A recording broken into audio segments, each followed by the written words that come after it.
Fala aí pessoal, tudo bom com vocês? Espero que estejam tudo bem. Estou aqui para fazer essa próxima parte aqui, falando sobre o livro Especialista em Pessoas, do autor Thiago Brunet. Um ótimo livro que é indispensável para você que deseja se relacionar melhor com as pessoas, entender um pouco melhor sobre você.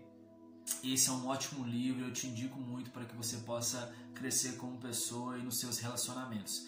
E o assunto que a gente vai falar agora, é um assunto onde o autor ele vai dizer algo seguinte: no final de todos os nossos dias, não tem um vídeo contendo todas as nossas atitudes naquele dia para a gente avaliar como é que a gente agiu.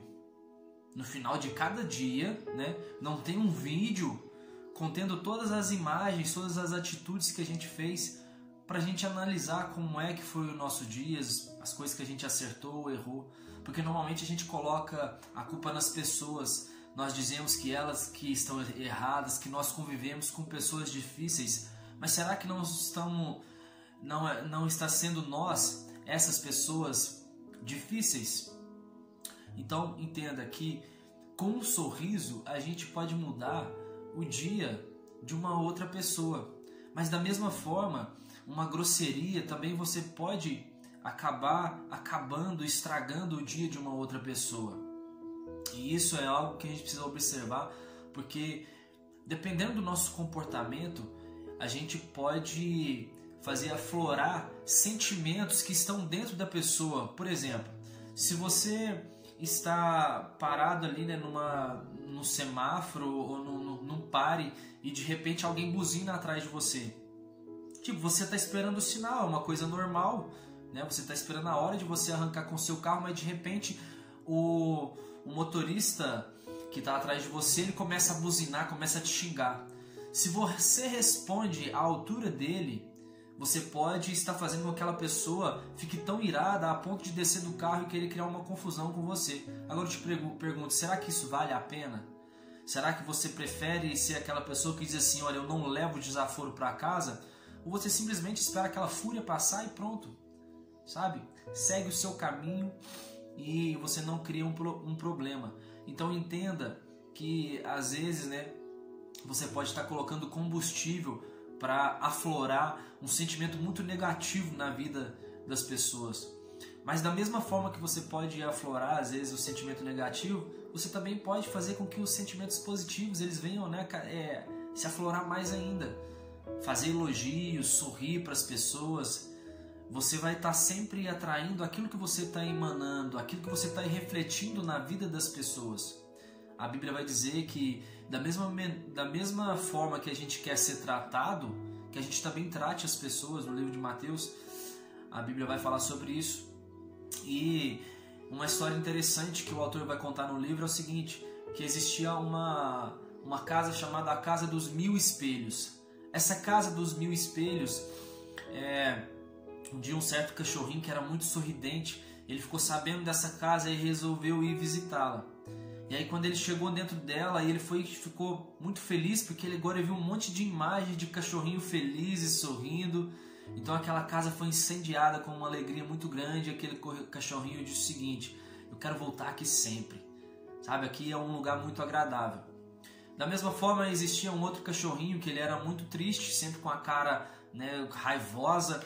E ele também resolveu visitar a Casa dos Mil Espelhos. E quando ele chegou na casa, ele se deparou com um monte de cachorrinho que estava com aquela cara fechada, aquela cara triste, com raiva. E ele disse: nunca mais eu volto nesse lugar. E o que isso faz sentido para nós? Porque será que nós paramos para analisar qual a imagem que nós estamos refletindo na vida das pessoas? Se você é uma pessoa que está sempre fechada, você queria que as pessoas fossem iguais a você? Sabe, nós temos grandes problemas para a gente poder resolver e nem sempre a gente está de bom humor. Mas não é porque a vida está sendo cruel com a gente está passando por um momento difícil, que a gente não deve deixar de sorrir. Sabe, você vai encontrar sempre algum motivo. E o primeiro motivo que você encontra para poder sorrir, para poder agradecer, é porque você está vivo. Então aprenda isso e passe a observar quais são os tipos de... o que você está refletindo na vida das pessoas. Outra coisa é que qualquer pessoa que ela se diz a detentora da verdade, ela está fadada ao fracasso. E ela está fadada a sempre ter problemas nos relacionamentos. Porque ninguém quer conviver com uma pessoa que sabe de tudo. Você não, tipo assim, nada que você diz pra ela, ela aprende. Então, às vezes as pessoas que são desse jeito, que são detentoras da verdade, talvez a forma como que ela fala também, isso pode estar muito prejudicando o relacionamento dela, sabe? Tem pessoas que às vezes têm razão no que está dizendo, só que não sabe a forma de dizer, e essa é uma das grandes coisas que o autor vai dizer, olha, relacionamento é difícil, então são coisas que a gente precisa aprender. Num estudo da Universidade da Califórnia vai dizer o seguinte, que 7% da nossa comunicação é através da fala, 38% ela vem do tom de voz e 55% provém da linguagem corporal. Então, tem pessoas que elas realmente têm razão no que está dizendo, mas o tom de voz que ela diz, isso afasta as pessoas. Sabe, não tem como você dizer que ama num tom de voz muito alto, porque você está dizendo isso aí, parece que não, a forma como você diz não condiz com as palavras que você está expressando. Então tem coisas que você quer chamar às vezes a atenção das pessoas, mas você fala isso com um tom de voz alterado. Então isso também prejudica muito. E essa questão da linguagem corporal também é algo que você observa, sabe? Ninguém diz que tá muito feliz e não dá um sorriso. Se a pessoa está feliz, ela dá um sorriso, então não tem como, né? Não condiz. As palavras, né, elas precisam estar com uma certa coerência com a linguagem corporal. E talvez isso também pode ser algo que nos prejudique no relacionamento. É algo de suma importância para a gente aprender, para a gente ter pessoas à nossa volta que a gente pode contar, sabe? É tão ruim você ser aquela pessoa. Você já viu pessoas assim que quando elas chegam no ambiente todo mundo fala, ih, essa pessoa chegou. Sabe, pessoas difíceis de conviver. Eu tenho certeza que você não quer ser uma pessoa assim, mas para isso você precisa ter essa inteligência emocional, saber lidar com as pessoas, saber se conhecer, procurar estudar sobre isso. Davi foi um homem que ele tinha uma grande equipe junto com ele. Ele tinha pessoas que estavam prontas para poder ajudar ele. Entenda, nem sempre essas pessoas que estavam com ele eram pessoas que a princípio foram sempre amigas dele. Como por exemplo, o seu pai. O seu pai, Jessé, ele sempre ignorou Davi. Quando o profeta Samuel foi até a sua casa para poder ungir o novo rei de Israel, ele apresentou todos os filhos, mas menos Davi. Então, Davi poderia ter ficado com uma ferida por causa disso, mas Davi não ficou com uma ferida. Ele sabia do seu propósito. Então, o que Davi fez? Ele foi obediente ao seu pai. Porque depois o seu pai ele vai pedir assim, olha, vai até a guerra e vai lá pegar informações sobre os teus irmãos e leva comida para eles também. E ele continua obedecendo ao seu pai. Sabe, o pai de Davi um dia esqueceu dele, mas Davi não esqueceu de seu pai. E quando ele chega na guerra, ele vai encontrar com os irmãos, que os irmãos também sempre ignoravam ele. Então, e no momento que ele chega na guerra, os irmãos vão dizer assim, olha, o que você está fazendo aqui? A gente sabe que seu coração é ruim. Então, ele não ligou para essas afrontas e ele não zombou dos irmãos, porque naquele momento Davi podia zombar deles, porque eles estavam correndo dos filisteus e eles eram guerreiros. Então era uma vergonha para eles não encarar o inimigo, mas Davi não parou para poder zombar, não parou para poder responder uma afronta àquela mesma altura. Ele simplesmente caminhou para o propósito dele, porque depois chegou um momento onde Davi precisou dos irmãos dele, da família dele, onde ele estava na caverna de Adulão. Então o que acontece? Naquele momento Davi precisou dos irmãos dele. E ele vai precisar também, não só dos irmãos, ele precisou também de um amigo chamado Abisai. Esse Abisai, que era um guerreiro, né, do exército dele, salvou ele de um filisteu. Abigail, que depois seria sua esposa, ele também foi ajudado por ela, quando Abigail ainda era esposa de Nabal. Então Davi, ele sabia comunicar com as pessoas. Davi tinha esse carisma. Sabe, não adianta a gente ter muito estudo, estudar sobre algo e a gente não saber lidar com as pessoas. É de suma importância que a gente saiba conviver com elas. Próxima coisa que o autor ele vai dizer é o seguinte: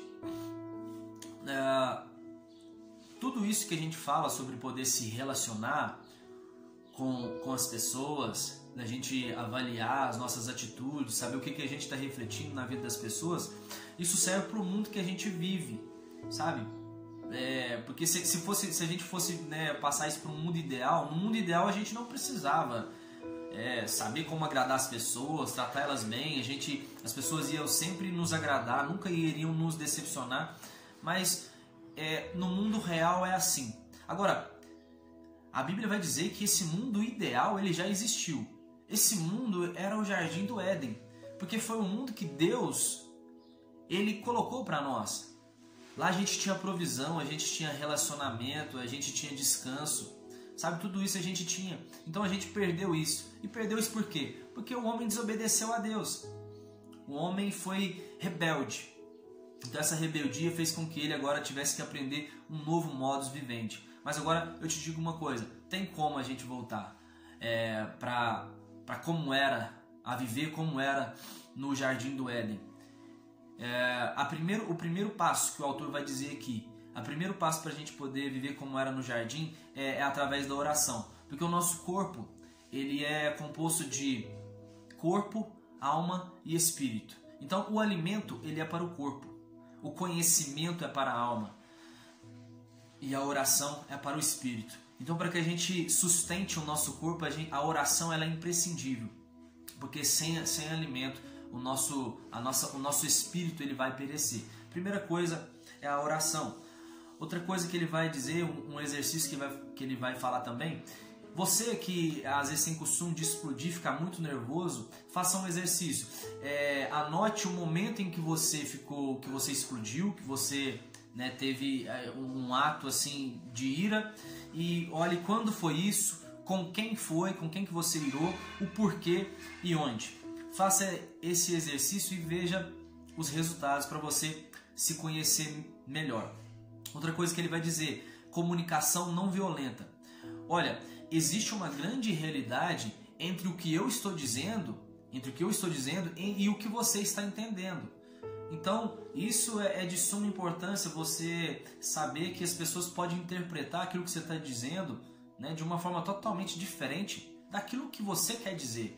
Então, você precisa ter esse insight, saber se explicar bem, se expressar bem. E outra coisa que ele vai dizer, quando você tiver que dizer algo, sabe, não fica dizendo para alguém, seja direto, converse com as pessoas, aquilo que você quer dizer, fale na cara da pessoa, não fica mandando recado não.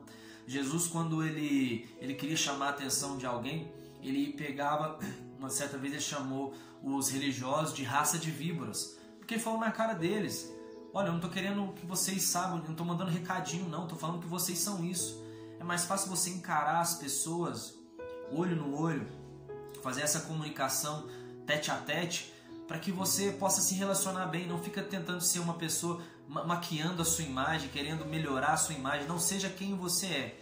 Procure melhorar, mas seja quem você é e seja direto com as pessoas. Ele vai falar de alguns princípios básicos, de você de comunicação, de você assim, tá com a pessoa, olhar olho no olho, sabe? Procurar marcar encontros, converse pessoalmente, dependendo do tipo de conversa. Começar a se relacionar melhor. Hoje a gente tem essa ferramenta que é muito boa, você tem a internet, as redes sociais, isso é muito bom, mas uma conversa pessoalmente não tem como substituir ela continua sendo muito importante. Então a gente precisa trabalhar o que ele vai dizer, isso, trabalhar essa forma da gente poder comunicar. Entenda também a hora de você às vezes terminar algum tipo de assunto. Se você está vendo que o que você está conversando, você está recebendo algumas ofensas e você percebe que em algum momento você vai explodir, sabe? Não deixa isso, não deixa a sua ira tomar conta enquanto você está conversando com alguém, porque você pode falar coisas que você vai se arrepender. Então saiba o momento de cancelar alguma conversa, de cancelar algum diálogo. como ele disse, desvia de pessoas que só querem criar problemas com você, que só querem criar argumentações que não chegam a lugar algum. Você nunca será um especialista em pessoas se não compreender como funciona você mesmo, as suas limitações, as suas habilidades, os seus traumas e as suas virtudes. Então, nós nos conhecendo, nós vamos saber aonde é que nós estamos errando. Como eu falei no início do vídeo, olha, se a gente tivesse, né, uma filmagem, um vídeo de como foi o nosso dia a dia, para a gente identificar as coisas que a gente errou e que a gente acertou, talvez a gente pararia para poder pensar que a culpa não está só nas pessoas, que a gente também tem um pouco de culpa. Então ele vai dizer isso, olha, para de colocar a culpa nas pessoas, deixa de ficar querendo mudar as pessoas através de comentários na rede social, porque um mentiroso ele não vai deixar de ser um mentiroso porque você falou alguma verdade para ele. Muitas pessoas são difíceis de mudar, não tenta ficar querendo mudar as pessoas, muda você. Se você quiser ficar mudando pessoas, e principalmente pessoas difíceis, você vai colher frustrações, problemas. Isso não funciona. A maior guerra, para poder finalizar essa parte aqui, a maior guerra que o ser humano ele enfrenta são no campo das emoções. Então você precisa entender e identificar as emoções, insultos que você ainda não conseguiu superar, sabe? Às vezes a pessoa vai te chamar a atenção em algo e você ainda não está preparado para isso. Se prepare, identifica aquilo que você é bom, né? Aquilo que você é bom, você procure melhorar também. Mas aquilo que você ainda não domina, algo que ainda te ofende, sabe? Procura trabalhar isso em você. Passe por situações onde você consiga, né, exercitar esse tipo de habilidade. Olha, se você ainda é uma pessoa que, através de uma crítica, você fica muito sentido, você pensa em desistir, então passe agora a receber críticas e passe a olhar diferente. Olha, eu não vou parar nas críticas, eu não vou parar em qualquer tipo de comentário que me deixe para baixo, mas eu vou passar a olhar isso diferente, eu vou passar a olhar esses comentários e ver o que eu posso mudar. Porque às vezes um comentário, uma crítica, não é simplesmente para poder te colocar para baixo, ainda que seja uma crítica destrutiva, alguém está usando isso para poder te destruir, mas passe para poder analisar, olha, será que eu posso melhorar nisso? Nem responda às pessoas, mas faça uma avaliação interior e procure mudar. Jesus, que é o nosso maior exemplo, Jesus ele era mestre em falar algo para as pessoas e elas refletirem, porque Jesus ele não apontava erros nas pessoas, mas ele aflorava o senso crítico nas pessoas. Então, desenvolva essa habilidade. Quando você quiser mudar alguém, faça com que ela reflita, aprenda com Jesus a fazer essas parábolas, usar comparações, porque se a pessoa refletir, ela pode mudar. Você não pode mudar as pessoas, mas ela mesma pode, né, ter um encontro consigo mesmo, um encontro com os seus problemas e pensar assim, cara, eu preciso mudar. E as coisas vão funcionar bem melhor. Bom, então é só isso que eu queria dizer com vocês nesse vídeo. Agradeço a todos que estão acompanhando. Queria muito, muito mesmo que você se sentisse motivado a estar lendo mais, né? Lendo livros, principalmente livros cristãos, que são livros ótimos que vão te ensinar a viver melhor, a conviver melhor com as pessoas e a ser uma pessoa melhor, a ter um avivamento individual, sabe? Você ter uma evolução individual. Então, né, lembrando que nada substitui a leitura da Bíblia Sagrada. O livro a Bíblia Sagrada é o nosso manual. Então você precisa continuar lendo a palavra de Deus. E essas são, né, as dicas que eu queria deixar com você. E agradeço a todos mais uma vez. Obrigado, um abraço e até mais. Valeu!